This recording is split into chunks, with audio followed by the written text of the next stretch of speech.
Hey folks, this is a very hastily filmed intro. Today's quote comes from George Bernard Shaw. If you can't get rid of the skeleton in your closet, you'd best teach it to dance. One of my favorite questions to ask people is, what's the most archaic thing you know how to do?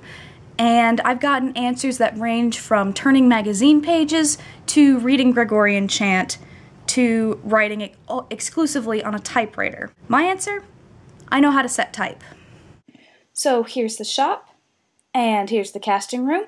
Shh, they're sleeping. And here's a type case, and here's the book I made for a class final. I keyed the manuscript here, and this blue paper is punched with holes that corresponds to molds in the caster, and eventually through mechanical magic you get something like this. I pulled rough copies on this press, proofread and corrected them by hand, and put the whole thing together myself.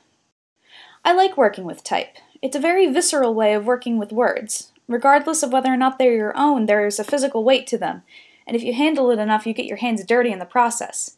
And I really like that for some reason.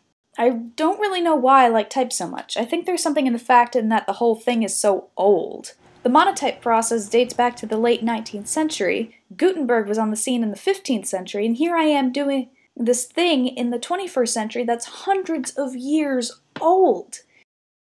People have been mourning the death of the book with the rise of e-readers and so forth, but while it's not commercially viable anymore, small type shops like this one are still getting business.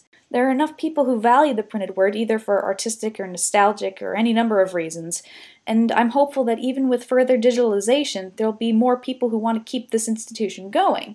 It might be sliding, but metal is a tough thing to budge, and over hundreds of years it's left quite an impression. Hey folks, today is a very boring day. There's not much to look at, there's not much to say. But we're not doing Shel Silverstein today. I can't even screw up my screw-ups right.